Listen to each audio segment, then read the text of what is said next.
Hello, my name is Philip Madison. I am a DBI 2 student online.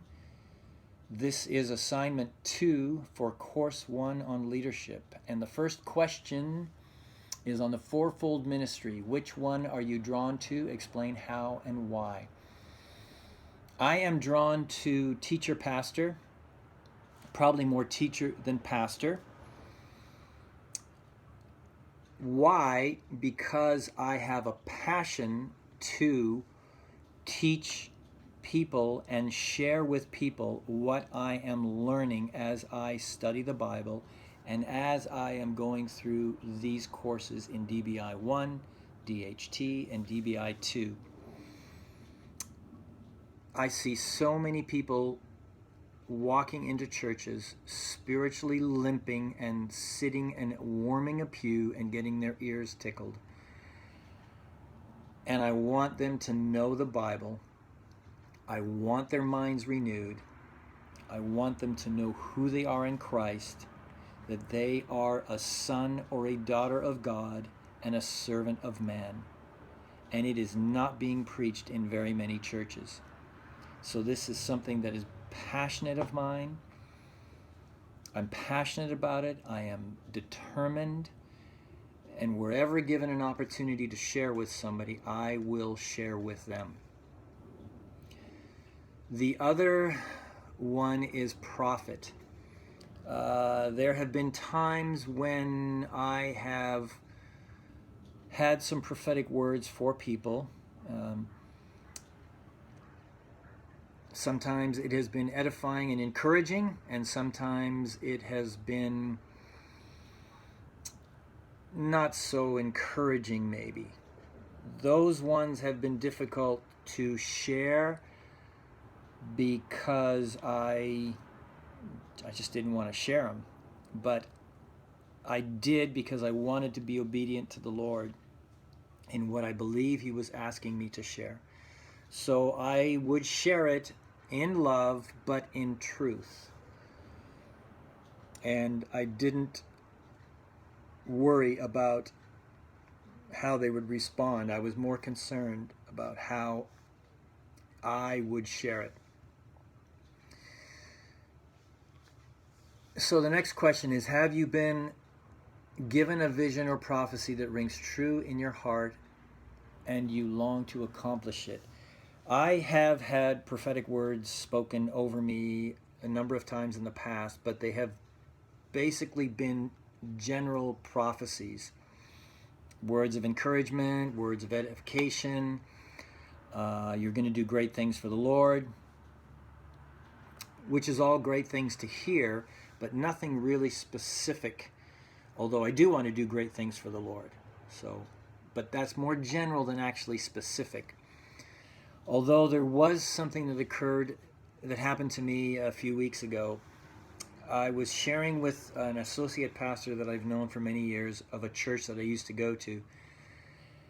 And I was sharing with him the things I was learning in DBI 1 and 2 and the DHT and all that stuff, and talking about laying hands on the sick and they shall recover. I was quoting from Mark 16 on that. And his comment was, well, what if they don't get healed? And I didn't really have a good answer. I answered the best way I could, but he kept saying with a smile, what if they don't get healed? And I walked away from that conversation feeling like I did not answer him well enough. I didn't give a good enough answer to him. And it really bothered me for weeks.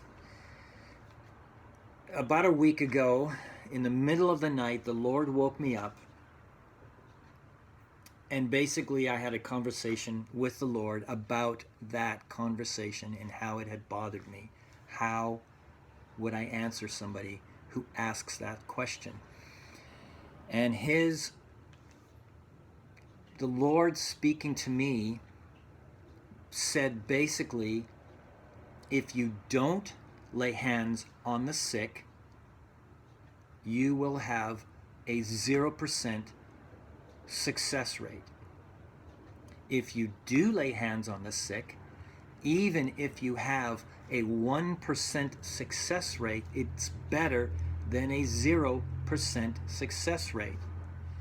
And then he said, and 1% will be 5%, will be 10%, will be 25%, 50%, 75%, 85%, 95%, 100%. So don't worry about what anybody says. Just lay hands on people and they shall recover. And it brought me to tears. I mean, I was weeping when he said that because I realized he's absolutely right. If I don't lay hands on people, it is guaranteed 100% failure rate. But if I do lay hands on people, even if it's 1%, it's 1%. It's better than 0. And it reminded me of something that John Wimber said many years ago when he was alive. He said faith is spelled R-I-S-K. And then it reminded me of something that I heard Curry Blake said, which was faith without the possibility of failure is not true faith. So all of these things combined just brought me to tears, and I thanked the Lord, and I was just overwhelmed. I mean, I was weeping. My wife asked me if I was okay because I woke her up. But anyways, that was an amazing moment of a vision for me, just that happened recently. So it was awesome. So the next question, have you been obedient in what you have been given? Have you fulfilled any of it yet? Well, in regards to that vision that I just mentioned, I am being obedient to the point where I don't care if somebody says, what if they don't get healed? I need to recognize that if I don't lay hands, it's 100% failure rate. If I do lay hands, even if it's 1%, even if it's 0.5%, that is far better than 0%. So I am going to be obedient in continuing to lay hands on people, to preach the gospel, to cast out demons. And, I'm in the process of fulfilling it right now. The next question, how will you pass it on to the next generation? That has been a big question for me because I'm not a big journaler. But I do realize that it does need to be passed on. My wife and I don't have kids, so I think in a way it's even more important that we somehow document what is going on in our lives, what will be going on in the lives of people we'll be discipling, what will be going on in the lives of these life teams.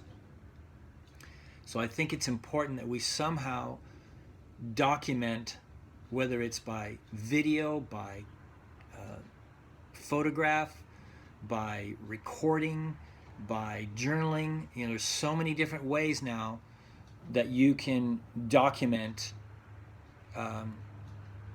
for the next generation. So it's something that I really need to sit down with my wife, and we really need to talk about it and pray about it and figure out what is going to be the best way for us to pass what we're learning, to pass what's going on in our lives, to pass what will be going on in our lives for the next generation. So to be continued on that. So thank you very much for letting me share.